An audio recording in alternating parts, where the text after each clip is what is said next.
be the adrenaline rush that Bagnaia needs to try and keep himself as close to the front of this race as possible. As soon as he's got Jorge Martin right ahead of him, that will just keep him dialed in, just keep the adrenaline pumping.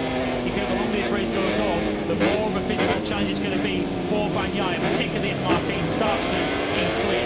Well, over one lap on soft tyres, Martin was dynamite. Bagnaia and Bezzecchi picked up their speed, got to 131s, it was just too hot for Binder to handle. Turn 14, there it is, into turn 14. The yellow sprinter came out in the fourth section just before we into that replay to show you what happened with Oasis Barber and Brad Binder crashing out of the race. So any hopes of a KTM podium now once again rest on the shoulders of Danny Pedrosa, who is matching the race leaders for pace, but he's 2 seconds off the back of the leading trio. You do think that any glimmer of hope, a small glimmer of hope that Binder lights out, and we are going. San Marino is a superb launch from that 10th GP pole from Jorge Martin. He leads the way, just as he did in the sprint yesterday. Marco Bezzecchi's got away well too. Bagnaia, big and a good start. Pedrosa has a moment there on the rear as he squeezed the power on towards turn 2. He was briefly in third place, but Pedrosa back in P4 where he started. Pedrosa had a fantastic start. I thought he was going to high side there through turn 2, but he is back into fourth place where he finished the sprint yesterday. That looks like Brad Binder siding through up inside of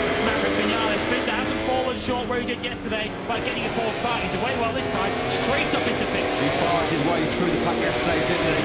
Their way through the flares that went on 3 races, can barely find out. But even thankful the Pecco Bagnaia's got the bright yellow Ducati out there today, because vision, not really easy, is it? As they pick their way through. Martin leads, Bagnaia then in second place. We ride on board with the world champion through to Monto for the first time. Bezzecchi in third place. Marc Marquez, he's already up into 8th spot on the factory Honda. Really good start for Miguel Oliveira. He's up 3 into 7th place, just ahead of the Marquez brothers. Oasis Spargro is 10th. He's lost 4 places off the line, so 4 starts for the 2 factory brilliants. Oasis Spargro has actually dropped behind Luca Marini now into 11th. Yeah, Vinales finished the sprint yesterday in a disappointing 6th place. That's where he finds himself early on here then in this 27-lap race. We're looking back briefly to Pecco Bagnaia. Now looking forward from Bagnaia's Ducati towards your race leader. Martin then attacking into the side of the corner. Here comes Bagnaia. That was going to be a real daring move. You don't see many moves still coming through that final corner. He just showed Martin his front wheel there, didn't he though? Martin it is though that leads at the end of the first lap. Bagnaia second there, second third. Pedrosa fourth. Binder's had a good first lap. On to fifth. Oh, he looked like he was having a little dip as well into turn 2. Bagnaia very keen to get on with this early on, isn't he? He is all over the back of Jorge Martin like a rash. He now closes in into turn 4, but Bagnaia, who we know is so good on the brakes, and he carries a tighter line there than Martin, who goes slightly wide into 4 and 5. Martin really backing up the world champion early on. Stunning onboard footage this, isn't it, between Martin and Bagnaia. They power down and I'll just click 6th gear briefly onto that Red Bull bridge. You can just see there, I was just about to say, Bradford has got to find a way through Danny Pedrosa, because that top 3 are breaking away. He had to make that move pretty quickly. Did Binder, and he found a way through on the KTM wildcard. So Binder then up into 3rd spot. So there's Oliveira and Vinales side by side going into turn number 10 there, having a pretty good back of the 6th place. Yeah, looks like Vinales has held that one for now. He's still in 6th place. Well, Bezzecchi now close to Bagnaia, and Bagnaia is to Martin. You saw the one was going side by side through 4 and 5, but Bagnaia now settling into 2nd place. Crucial moment, that a crucial move from Brad Binder in these early stages to get ahead of Danny Pedrosa, and to quickly see how he's put some space between himself and his teammate, and he's closing in on the back of this leading trio. Yeah, as soon as Binder got thrown Pedrosa, he's gapped him by 7/10 of a second already in the first 3 splits on this 2nd lap. They'll come through the final corner then on this lap 2 of 27. It will be Martin who will have the advantage, closely pursued by Bagnaia and Bezzecchi. Binder has set the fast lap of the race so far, having dispensed on Pedrosa and immediately down to the 132s, a 132.324. That was just a little bit quicker than Martin. Just a quick tyre selection check for you. Everybody in the field has gone for the hard front medium rear tyre, apart from the Hondas of Marc Marquez, Stefan Grado, Taki Nakagami and Joan Mir. That quartet have gone for that soft rear tyre. Marquez is the only one's making the early grip advantage count, as he's up there in 8th place. Yeah, a really good start to the Grand Prix for Marc Marquez, who launched himself up the order early in the race in Catalunya, only 2 slip back as the race unfolded. And hoping that doesn't repeat itself here once again. Final ball there with the reigning world champion Pecco Bagnaia, who's certainly not allowing Jorge Martin to get away as he did early on in the sprint yesterday. And that will be the adrenaline rush that Bagnaia needs to try and keep himself as close to the front of this race as possible. As soon as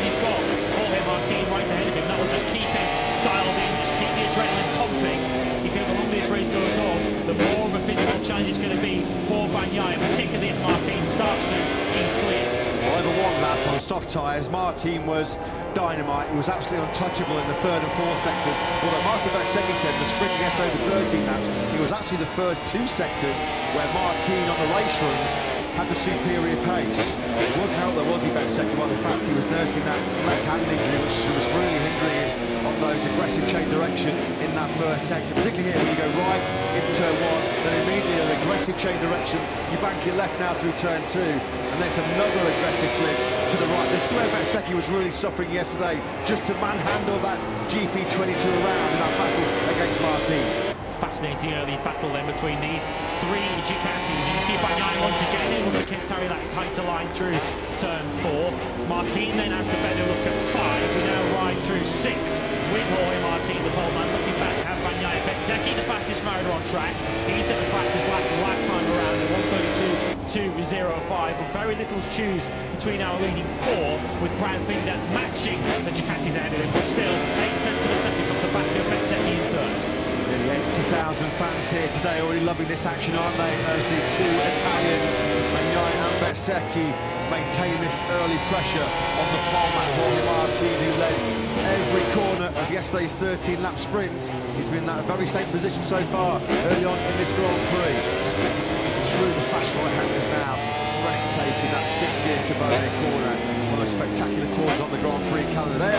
At the moment, he's trying to hone in on this top 3. There's Brad Binder out of picture as they go through the first gear, turn 14 on this 4th lap. Just on a quick check on Binder. He's 7 tenths of a second behind Bezzecchi, so he's found a couple of tenths actually to the mini VR for a 6 rider on this 4th lap. Although, to be fair, he did lose a lot of that in the first sector, so it's kind of restored him to where he was when the lap began. Martin does set the fastest lap of the race on 1:32.0 as he opts the pace. Personal best for each of the leading 5 last time round, including Danny Pedrosa, who does a 1:32.2.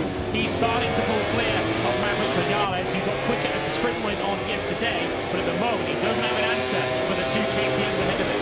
Disappointing this, isn't it, to say the least, from Vinales, who's had 4 MotoGP poles here in Misano. He's made a brilliant debut in a private tester exactly 2 years ago. He had big hopes, particularly after his 2 podiums in the sprint and the Grand Prix in Barcelona last weekend, but just has not had the front-running pace, and that's how it's going so far this Sunday for Vinales. Still there in 6th place.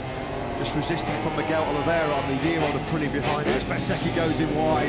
He goes in really, really wide. That's going to drop him back into the clutches of Binder, and of course costing time to Bagnaia directly ahead of him. He's able to regroup, but just running slightly offline there. Bezzecchi has cost him half a dozen bike lengths to Bagnaia at least. Saw him making mistakes in the sprint yesterday as he was trying to keep up with the leader Jorge Martin, so he's hoping that that's not going to be history repeating itself for him. He's quickly closed back up again to his right-handers of 11, 12, 13 and 14, so he didn't in the end cost Bezzecchi that much time. We're right on board then with Jorge Martin. This will be completing lap 5 of 27. You'd imagine Jorge Martin, if he's comfortable running this pace at the front, will be thinking, I'm just going to keep this up, keep the relentless pace up as much as I can, and ask the question of the 2 riding wounded behind him, can Bagnaia and Bezzecchi last this pace for the full 27 laps? Because there's nothing wrong with Bagnaia's pace at the moment. Yeah, those big questions that Martin's posing are being answered emphatically, aren't they, by the world champion. Bagnaia now the fastest rider on circuit here in Misano. He's got down to a 1:32.003. That was about a tenth and a half quicker than Martin, and we're looking directly ahead up now. They come through the tight turns 4 and 5. Now this Misano circuit really starts to open up. You build speed. 2nd gear through turn 6. Bagnaia crashed out the lead there only 2 or 3 years ago, and bizarrely blamed a tear-off, which gifted Marc Marquez victory. Coming from a long way back though is Marco Bezzecchi into Quercia corner. Bezzecchi goes through. Well, he put that mistake at turn 10 behind him on the previous lap. Very, very quickly did Marco Bezzecchi. He then hits 2nd place. Beautiful move that from Bezzecchi, although he's going hot again for the 2nd lap in a row into Tramonto. So all that hard work that he did, it was a brilliant move on the brakes into Quercia. He's now going to make that move all over again. That's going to be kicking himself inside that helmet right now, Marco Bezzecchi, because it was a beautiful move to get into that 2nd place. Pecco Bagnaia on the brakes into turn number 8. Not an easy place to overtake there. So easy to just running that a little bit hard. And it all went wrong 2 corners later. Although he's immediately, once again, got straight back onto the rear tyre on Bagnaia. Through turn 15 we go then. We're looking out directly towards Bagnaia, that very distinctive bright yellow one-off home race Ducati livery. The boss looks on. He'll be liking what he sees so far. Bagnaia and Bezzecchi still in those podium places. Martin finds another PB lap in the Grand Prix. 1:32, 1:45, 3:10 he took out of Bagnaia on that last circuit. Fastest rider on circuit, though, is the rider in fourth. Brad Binder sets his personal best for 1:32.050. The battle between Bagnaia and Bezzecchi was not only playing to the hands of Martin, but also, of course, into the hands of Binder, who will just close in on that leading trio. There he is on the 33 now, coming through your picture. Fastest rider on circuit, just a second off the lead now. Quicker than Bagnaia and Vinales on that last lap was Repsol Honda's Marc Marquez, doing an absolutely rip-stalking job on that soft rear tyre. How long will that soft rear hang in there underneath Marquez? He's taken the punt to get some information and knowledge for HRC ahead of what's a very important post-race test here tomorrow, particularly for the stronger Japanese manufacturers, as Fabio Quartararo and Marc Marquez pin their hopes on some new kits, transforming their fortunes, not just this season, but into next season as well. And there's been some big pre-race reports here in Misano that despite all the gossip and speculation about Marc Marquez moving to Gresini Ducati next year, that he will see out the final year of that unprecedented 4-year contract with Honda. So Marc Marquez at the moment still in 8th place. Look at the leading four then, led by Jorge Martin, this trio of Ducati, the top three in the World Championship, the top three in this Grand Prix. There's the gap that we're tracking between Bezzecchi and Binder, not getting any closer really on this lap at this stage to the top three. Here he is on the 33, and you can see that the pace has been raised up a notch by the riders up ahead. Martin set the fastest lap of the Grand Prix, immediately betted by Bagnaia. Fair play to Bagnaia and Bezzecchi, because at this stage of the race, they have got the speed, they can go with Martin. Martin is trying to force issue here, just to try and tire and fatigue out the two injured Italians behind him. But every time he pushes, there's a response coming immediately behind him. There we go then, back to Marquez on the 93 Repsol Honda. He is on that Michelin soft rear tyre with still 20 laps to go. Everybody around him on the hard front medium rear tyre. You just wonder whether durability and endurance issues may curtail Marquez's hopes of a rare visit to a top 10 this year, but at the moment he's doing another rousing job in there in 8th place. The next best Honda, you've got to go all the way back down to Joan Mir, who is, well, Stefan Bradl actually, the test rider, who is in 20th place. Talk about the contrast from one side to the next for Aleix Espargaro. He's down in 13th place at the moment. A shocking afternoon so far for the factory of Brilliant Man, who didn't get the start, lost places on that first lap from the second row of the grid. He's started 6th in this race. Aleix Espargaro is in 13th. He's in a battle with the two Frenchmen, Joan Zarco ahead of him in 12th, and Fabio Quartararo just behind him 14th. This is Quartararo's problem. He's probably got the better speed on Aleix Espargaro. They're pretty ahead of him, but he just can't find a way through. Here's a replay then of Aleix Espargaro's botch start, it looks like. We're on board with the double Catalunya winner last weekend. Did not get away well at all, did he, on that RSGP? Immediately swallowed up. Oh, Brad Binder's crashed out. Brad Binder is coming up on our screens. We're looking at this replay. Brad Binder has crashed out of 4th place. That was the big rear tyre slide for Danny Pedrosa, who's checked up the field behind him. He made a really good start, hadn't he? We still look at these replays, and there's contact there between Bagnaia and Bezzecchi, but Brad Binder has crashed out of 4th place. Strack Miller's got a track limits warning, so we'll try and find out then what happened to the South African Brad Binder. We just saw, didn't we, on the previous lap, Martin, Bagnaia and Bezzecchi picked up their speed, going to the 131s. It was just too hot for Binder to handle. Turn 14. There it is, into turn 14. The yellow sprint that came out in the 4th section just before we went to that replay to show you what happened with Aleix Espargaro and Brad Binder crashing out of the race. So any hopes of a KTM podium now once again rest on the shoulders of Danny Pedrosa, who is matching the race leaders for pace, but he's 2 seconds off the back of the leading trio. Do you think that any glimmer of hope, a small glimmer of hope that Binder had of winning the World Championship this year for KTM, that has just gone with that crash here at Misano. We do still have 8 races left as Martin goes well wide through Cavone. We've got to be careful about track this morning, but Binder was already 96 points behind Bagnaia coming into this Misano Grand Prix. It's going to be well over 100 unless something happens to Pecco Bagnaia later on here. So Brad Binder then, surely that's his title aspirations completely extinguished. Simon, before we talk about Binder, you had some observations and some thoughts. Yes, what I believe I'm seeing is, I'll be honest, I didn't expect Pecco to be able, with his injuries, match lap for lap, absolutely match Martin, but he can. But it's another thing to get past. I believe he wanted to get past and tried for 5 laps. Then that's the sort of time you can spend behind someone before you over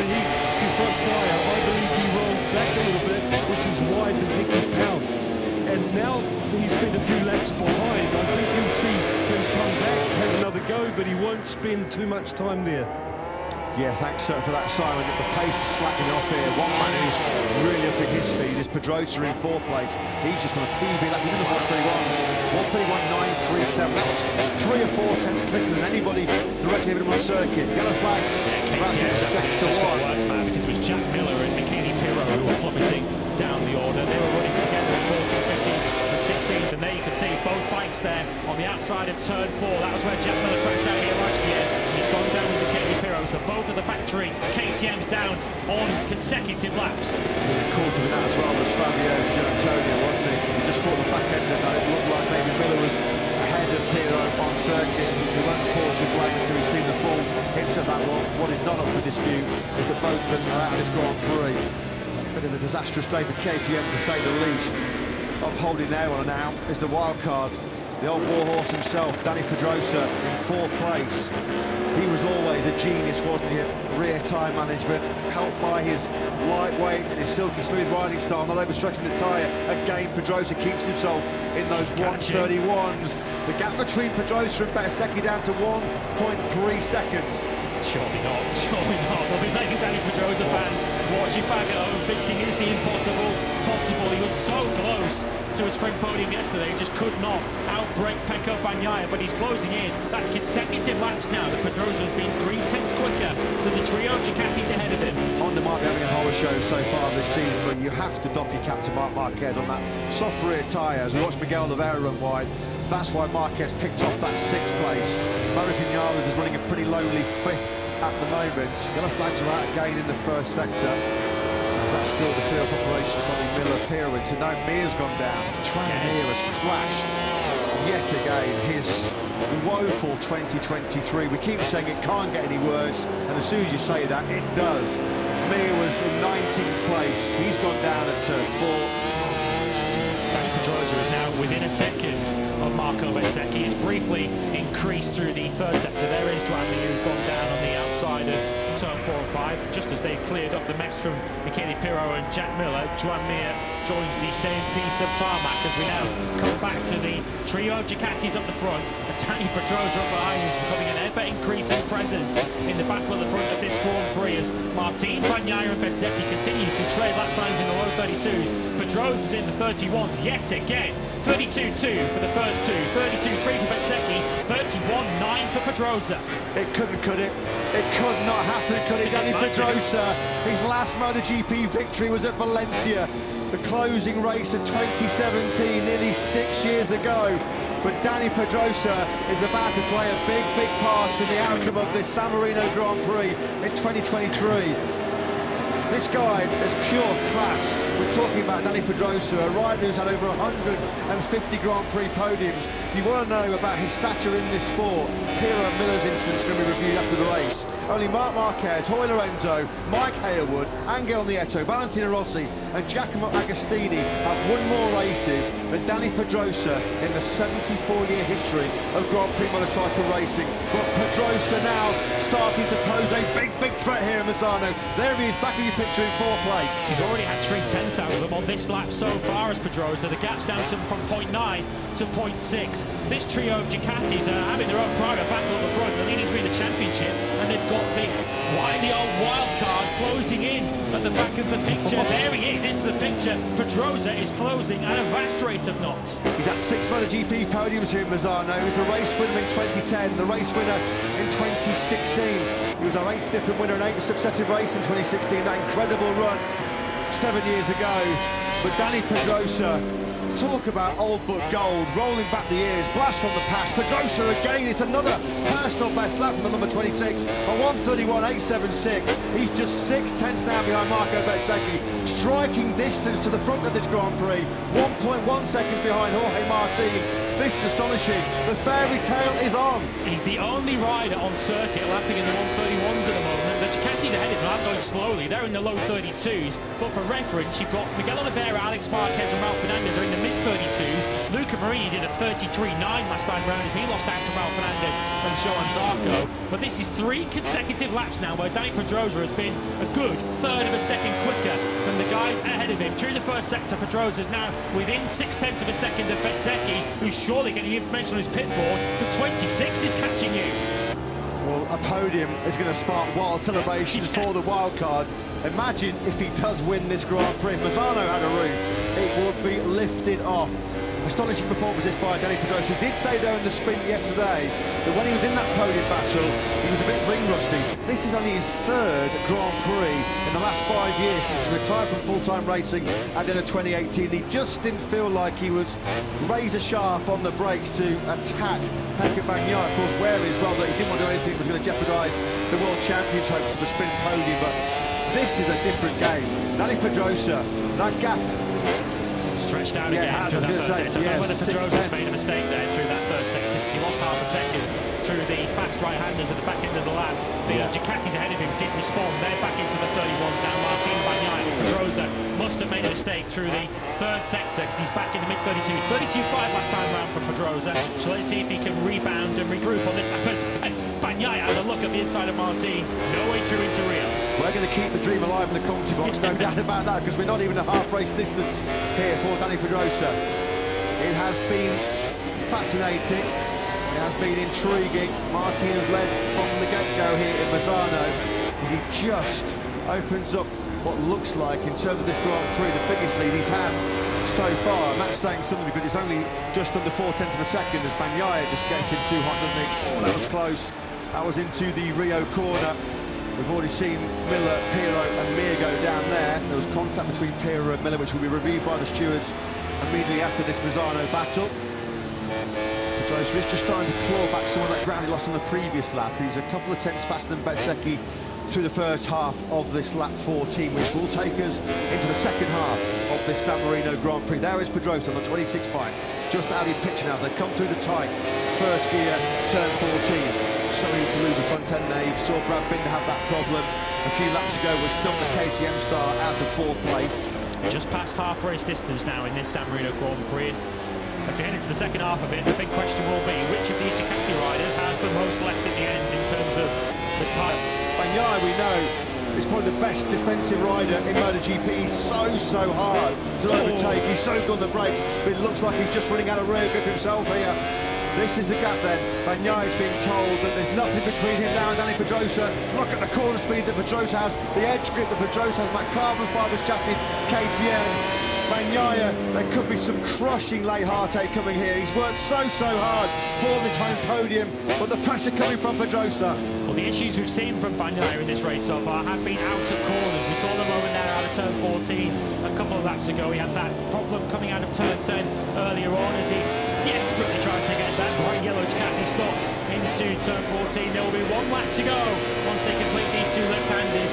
Can Danny Pedrosa finally solve the Pecco Bagnaia puzzle? He couldn't solve it in the sprint yesterday. He's got 1 more lap to try and snatch a first MotoGP podium for quite some time. 4.2 kilometres then stand between Pecco Bagnaia and a superhuman effort to take a home podium here, and Danny Pedrosa completing a fairy tale for the factory KTM team. They come through turn 3 then. Pedrosa's still not close enough. This is one of the overtaking hotspots gone. Into turn 4, into Rio. So now it's all about using that superior edge grip that he has to try and just close in on Bagnaia. Out of turn 6 they come, and Pedrosa's going to be nowhere near enough to attack him on the brakes into turn 8 as well. As predicted, Luca Marini has made his way past both Rafa Fernandez and Marc Marquez, so Marini now up into 7th place, although just as I say that, he's lost those places back again. No problems really on the plate of Jorge Martin right now, although his lead has come down to 1.4 seconds. The focus is all on this battle. Bagnaia versus Pedrosa. Pedrosa really needs a good run here through 11, 12 and 13 to be closer to 14, but I'm not sure he is close enough. Pecco Bagnaia is the footballer coming to park in the bus, isn't he? 11 men behind the ball. He defends so brilliantly. He did it in the sprint yesterday against Pedrosa. He did it 8 days ago in the sprint against Marc Marquez. It looks like he is going to hang on to a really hard-fought and hard-earned podium here to limit the damage in terms of the championship. He is going to hold up Danny Pedrosa, who's thrown everything at him. But here comes Jorge Martin out of the final corner. Martin is the Misano maestro in MotoGP. He completes the dream double victory. He won the sprint yesterday from start to finish. He wins the Grand Prix today from start to finish. Jorge Martin then wins to close the gap to Pecco Bagnaia in the World Championship. Marco Bezzecchi, 2nd place for him.